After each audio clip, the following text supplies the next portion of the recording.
Bonjour et bienvenue dans cette nouvelle édition de notre JT spécialement dédié aux catastrophes naturelles. Tout de suite, voici les titres du jour. Nous commencerons avec un bilan sur les inondations de janvier dernier qui ont ravagé le département du Var. Nous reviendrons ensuite sur un rapport de l'OCDE sur le risque d'inondation de la Seine en Île-de-France.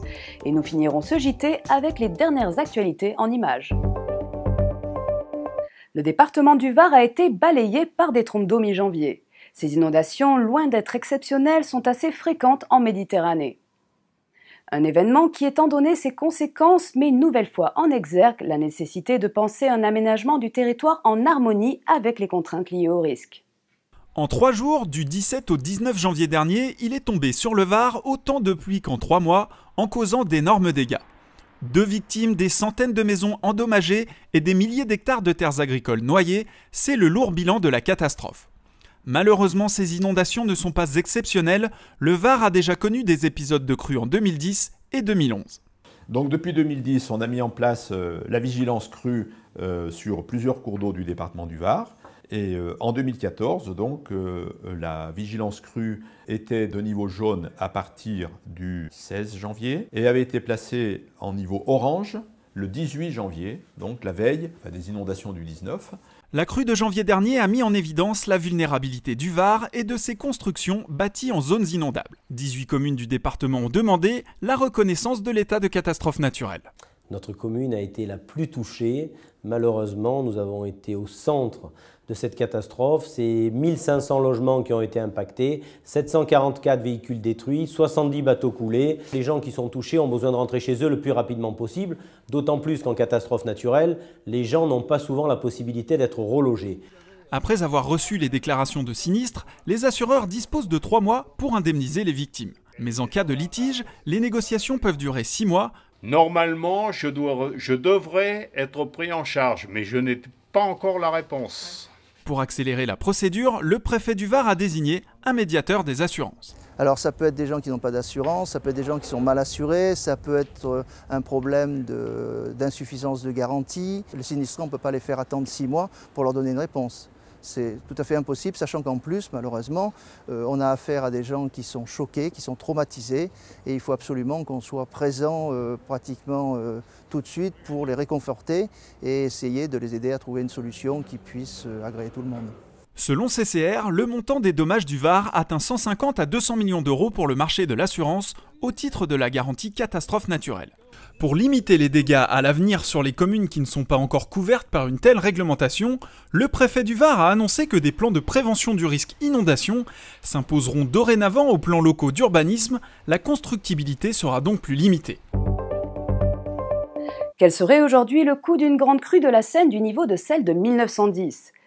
Selon une récente étude de l'OCDE, l'impact économique atteindrait entre 3 et 30 milliards d'euros de dommages directs en Île-de-France, avec une ampleur significative sur le plan macroéconomique en termes d'emploi, de croissance et de finances publiques.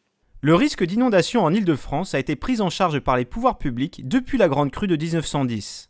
Malgré les différentes mesures de protection, la vulnérabilité s'est accrue ces dernières décennies. En cause, l'urbanisation croissante et l'interdépendance des infrastructures. C'est le constat d'une récente étude de l'OCDE sur le risque d'inondation en Île-de-France.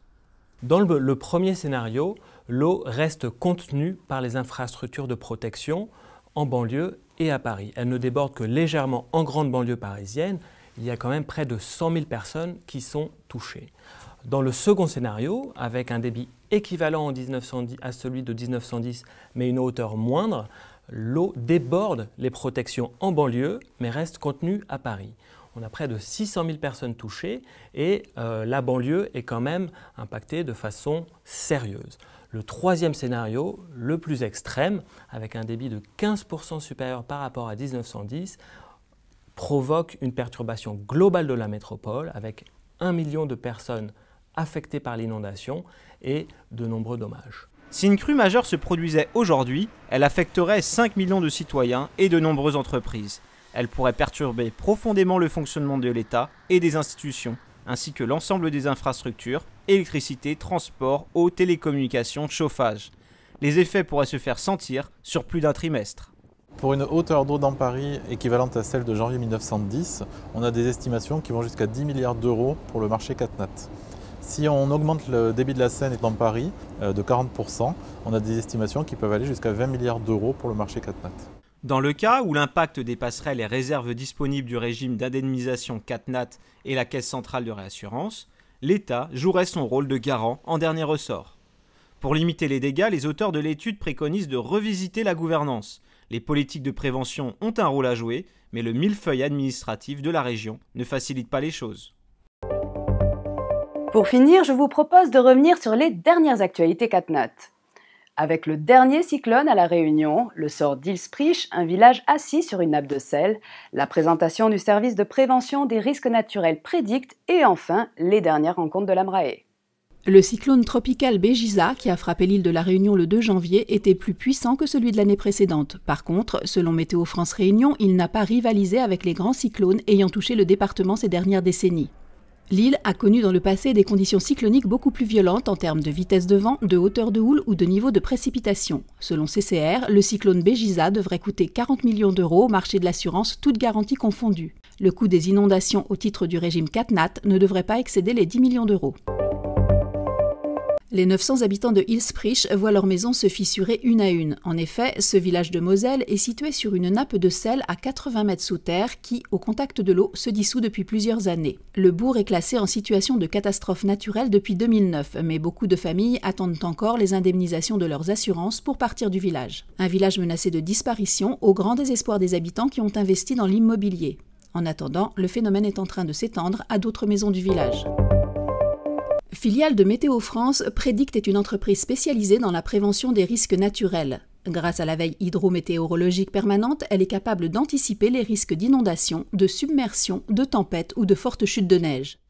Lors des inondations de Lourdes de juin 2013, par exemple, Prédict a alerté les autorités de la ville 4 jours avant la crue. Le plan communal de sauvegarde a été déclenché, des voitures ont été déplacées, certaines voiries fermées et des milliers de personnes évacuées. Les ingénieurs de Prédict analysent précisément le risque, sa chronologie et son intensité. Grâce à ces informations, ils fournissent des conseils aux autorités de la ville pour les orienter dans les décisions à prendre sur le plan opérationnel avant, pendant et après la catastrophe. Les 22e rencontres de l'AMRAE ont eu lieu du 5 au 7 février à Deauville. Le rendez-vous des métiers du risque en entreprise et des assurances a réuni plus de 2000 personnes entre assureurs, courtiers et risque managers. Le sujet de la globalisation a été au cœur des débats. Risque environnemental, risque terroriste, cyber-risque, les dangers du 21e siècle sont mondialisés et affectent toute la chaîne de production. Identifier, analyser et anticiper ces risques devient donc un enjeu majeur pour les entreprises. Cette édition du JT Catastrophe naturelle est maintenant terminée. Merci à toutes et à tous de nous avoir suivis. Je vous donne rendez-vous dans 3 mois pour un nouveau numéro.